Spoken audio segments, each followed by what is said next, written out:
Hi there, I'm Connie Kercher and I serve as your elite entrepreneur coach. Thank you so much for diving in to this training video. If you've not subscribed yet, please feel free to hit the subscribe button. Make sure that you push the bell notification that will give you every single time I'm uploading or doing a live to teach and train really on this ability for you to grow as a CEO, as a female entrepreneur in terms of sales and marketing and strategy. And that is what today's video is going to be. So hang on for about 15 minutes. Make sure that you've got a pen and paper so you can get out of your head onto paper, as I always say with my clients, so that you can really understand why strategy is so important in your business. And I'm not just saying just for 2025, but I am saying in the long run. So again, my background has always been, how do I coach with enthusiasm, with excellence, and with the space of strategy? Because I think sometimes we don't know what even strategy means. So my goal for this training is for you to really figure out what your customized strategy approach is going to be. So what strategy isn't, is where I'm going to start, is it isn't such a long-term, inflexible plan that you have no availability for innovation. You let it sit on a shelf or on, a file on your computer for the next 5 years, and it collects dust. It's not motivating to you. And really, it's not a guide for you. It's not a roadmap for you. It's just something you felt like you had to do in terms of a business plan, a strategic plan. And it's not living. It's not breathing. It's something that's stagnant. That is not a strategic plan. That is not strategizing in your business. What also is not strategic planning in your business is being so tactical in how this is going to work out. Okay. So as an employee of your business, you will have to figure out some of those nuances of how are we going to implement this? How does this look in terms of a process, a policy, a platform, right? All those questions. That is your responsibility as the employee of your company. But I'm talking about today just about the strategy as a CEO. It is your responsibility to know the long-term vision, the long-term partnerships, the long-term impact you want to see, the long-term influence you want to make in your industry. That is our responsibility as CEOs and as visionaries of our company. And for us to be able to do that, we must have strategies. We must have strategic thinking in place, that we're getting out of just the, day-to-day and the, sales goal, aspect and things like that, and really be like, at the end, if I sold my business in 5 years, if I sold my business in 10 years, this is what the company would be. Act as if it's its own asset, because it is. You are investing in your vision. If no one ever told you, you are investing your time, your talents, your strengths to build a company that has a lasting impact, a legacy impact.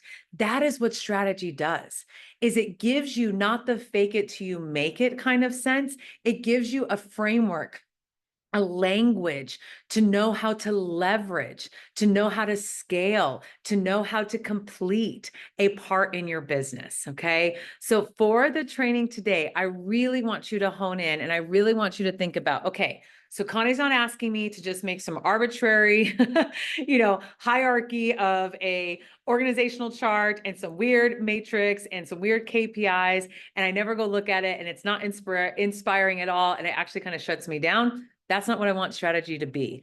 I want your strategy and your strategic plan, right? So if you're watching this, live as we post this, it's going to be February 2025. I want your strategic plan for 2025 to pull you into motion, to encourage you, to invigorate you. And the matrix that you do set for your success factors, right? That's another word for strategy, is success factors. All you're doing is determining, how do I know if this was a successful year? Okay. How do I know that this initiative, this campaign, this partnership, this product that we put out, this service bundle was successful? That's what a strategy does, to go, well, we did these 6 different ways, right? We had this type of impact, and here's how we're going to leverage what we already have. So first outcome of you leveling up your strategy, okay, is how are you leveraging your current resources? Let me say that again. How are you leveraging your current resources? Because if you haven't looked at what you have been doing the last 3 months, 3 years, 6 months, 6 years, right? You're missing a strategic opportunity to go, oh, I thought we were actually doing better in this area. Or, oh my gosh, I didn't know that is how that is unfolding in terms of that, way that we've invested our time, how we have, followed up in this way, that this, this referral partner is bringing XYZ. If you're not doing that reflection back, it's really hard to know what to say yes to and what to strategize yes to. So step one, and getting better at what this looks like to be more strategic, right? The word of the training today is strategic. Stay with me.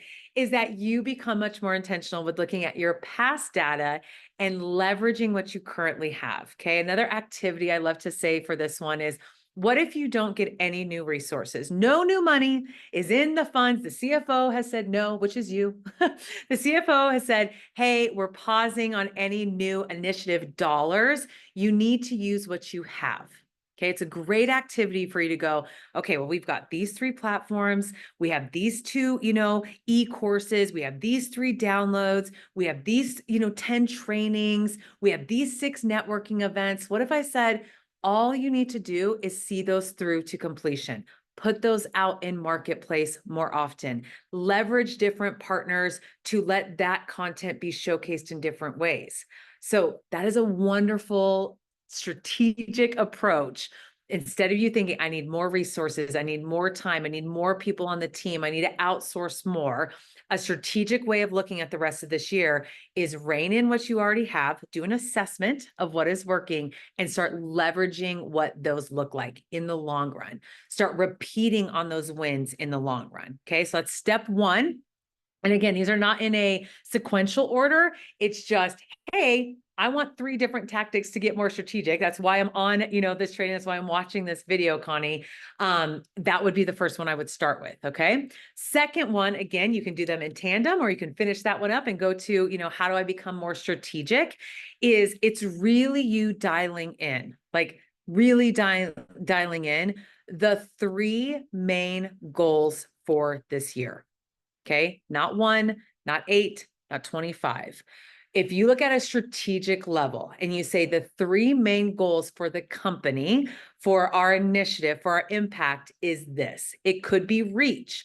It could be influence. It could be additional, education. It could be new contracts. It could be new launches. It could be blitzing something, right? In everything I coach around marketing, it could be, I want 3 successful blitzes to happen on my next course or on my next retreat or on my next, program that I'm offering. It could be, Connie, I want to just work on client attraction, right? It could be the complete other side. I just want to focus on one of my main goals, and strategically I'm going to focus on is going to be just my retention and follow-up. And that's it. Like, I'm just going to strategize on what are we doing at a strategic level to retain and follow up with current clientele. And I'm not going to have any of our focus or any of our main resources go to new client attraction until we button up that part of our strategy. Okay. So it's really empowering you as a CEO, as a strategic business owner to go, all ideas are going to have some great points and some basement points, right? I always say the balconies, and they're going to have some basements. All opportunities for you to network, for you to expand, for you to speak, for you to partner with, for you to launch are always going to have some wonderful parts that could go well. And it's going to have some drawbacks. It's going to maybe be time intensive. The learning curve may take some time to percolate. There may be some, just actual learning curve that will happen. But when you think at a strategic level, right, that the top 80% of what I do, I want it to come from 20% of what I strategize. Let me say that again. Okay. So it's the 80-20 rule. This is outcome number 2, is I'm looking at, if I could only work 1 day a week, 20%, if I'm working a 5-day work week, I can only strategize and put things into motion and have the most impact and have the most, ROI and all those language pieces we want to do. If I only worked that one, but I still expected 80% of the results to happen, what would those 20% activities be? What would the 20% of leveraging of what we do actually be repeatable? Okay. So the second outcome is practice that 80-20 rule for you to have strategy and go, all right, if I only had one working day a week, okay, which most of us are maybe wanting to kind of work towards and minimize, so much of our output, to go, okay, as an activity, I'm going to focus on just 20% to have 80% impact. What would that be? What would that not be? What do I need to stop doing? Okay. That is strategic thinking at its best. All right. And then last but not least is this scalability. At a strategic level, I want you to build a business model. I want you to feel comfortable to go, I can scale this initiative. So the activity attached to this third and last one for today's training is look at the last year of what programs you put on, packages you did, launches you did, speaking opportunities you did, open houses you did, right? Think about any of the industries that I know watch the channel. And so initiatives, right? Like I always like to say programs or initiatives or, launches that you do. Look back on the last years and really hone in and go, which one would be the easiest to scale? And easiest being, it's not going to take a huge learning curve out of my time. I can then rinse and repeat and go, we can do it 10% more, 10% more, 10% more. Because what I'm trying to teach you in, this last part of becoming more strategic is that it takes as much time and initiative to do something a 1-time, a 2-time, than to 10x it. But not every product or service or the way you offer it can be 10xable, right? Can be scalable. So I want you to go, and that's okay. Not every part of your business has to be where I can 10x something and every moving part has to be scalable. I'm not saying that. What I am encouraging you though is to go, maybe for 2025, Connie's asking me to build this strategic muscle up, right? I'm going to look at and go, this one widget we have, this one service we have, this one membership we have, this one assessment that we do, fill in the blank, what is yours? We could scale that over and over and over and just have new people be exposed to it, new people participate it, new people, right, learn from it. We could use it as a follow-up strategy. These are the questions I want you to evaluate at a strategic level. And then you pick that one and you scale it. You scale that part of your, company. I always say it's kind of like conveyor belts, and you cannot have 50 different conveyor belts happening in your production line. You can't. You're not going to run a successful, production company, and you're not going to run a successful, small business. But if you really get thoughtful and go, I'm going to scale one initiative and figure out what that is so that it is not heavy lifting on your part. It's just, to do this once, we could do this to 7 different groups. I could do this, video once, and it could go to 7 different campaigns.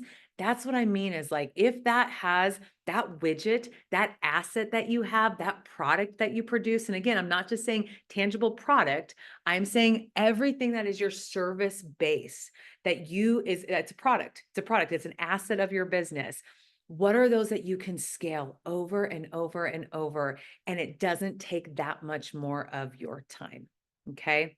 So I hope that that was helpful for just a quick 3-point message to you all to make sure that you're thinking through, how do I become more strategic, right? Again, strategic planning is not always this really archaic way of looking at something that's stagnant and not, inspirational.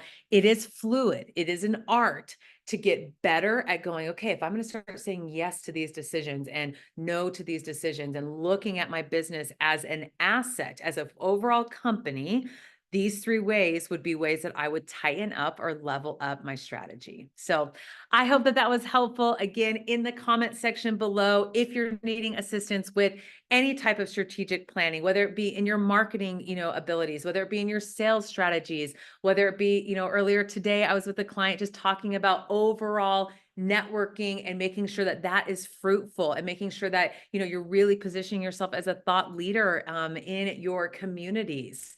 So anything that aligns with strategy and with the mindset of an elite entrepreneur, I would love to be of service to. So in the link of this YouTube video, you always have an opportunity to do a 30-minute strategy session with me. One, I love to provide insights and give you maybe some blind spots that are not so apparent to you.